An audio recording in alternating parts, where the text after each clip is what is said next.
RTV app వార్తల్ని క్షణాల్లో చదివే అవకాశం ఉంటుంది. ఒక న్యూస్ పేపర్, ఒక టెలివిజన్ ఛానల్ మీ చేతుల్లో ఎప్పుడూ ఉంటాయి.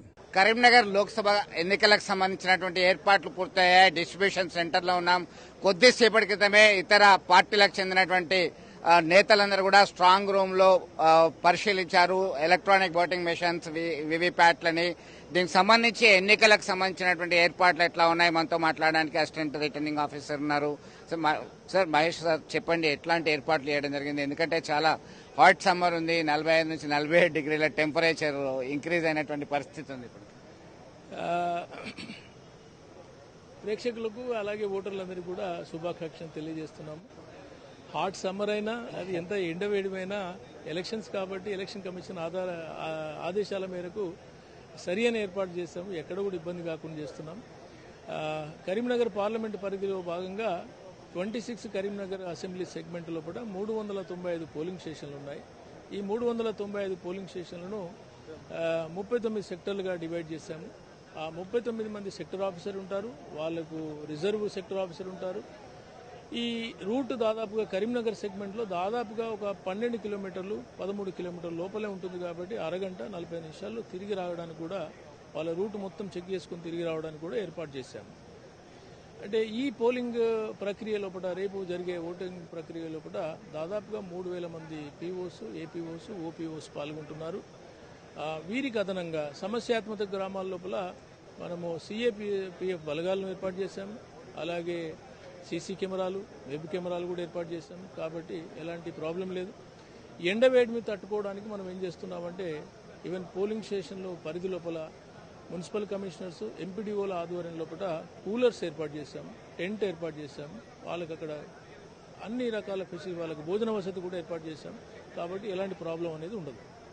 అంటే ఒకటి చెప్పండి, ఓటింగ్ పర్సంటేజ్ పెంచడానికి ఎన్నికల సంఘం ఆదేశాల మేరకి సెంటర్స్ లో హోర్డింగ్స్ ఏర్పాటు చేశారు. ప్రచార ప్రసార మాధ్యమాల ద్వారా వాళ్ళకి అవేర్నెస్ కల్పించడం జరిగింది. ఈసారి ఏమన్నా ఓటింగ్ శాతం పెరిగే అవకాశం ఉంది? ఓటింగ్ ప్రక్రియ పెంచడానికి కోసము దాదాపుగా 3 నెలలుగా ప్రయత్నం చేస్తున్నాము. స్వీప్ యాక్టివిటీని చేపట్టి ఓటింగ్లు కానీ 5K రన్ కానీ 2K రన్ కానీ ఇట్లా చేశాము. స్వశక్తి సంఘాలతో మీటింగ్ పెట్టాము. అలాగే medical college, engineering college, intermediate college లోపల క్యాంపస్ అంబాసిడర్ను ఏర్పాటు చేసి ఓటు వినియోగించుకునే విధంగా ఏర్పాటు చేశాము.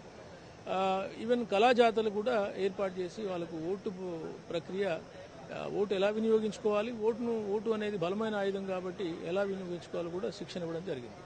మార్నింగ్ ఎన్ని గంటలకి ఓటింగ్ ప్రక్రియ ప్రారంభమవుతుంది? సాయంత్రం మన దగ్గర ఎన్ని గంటలకి ముగుస్తుంది?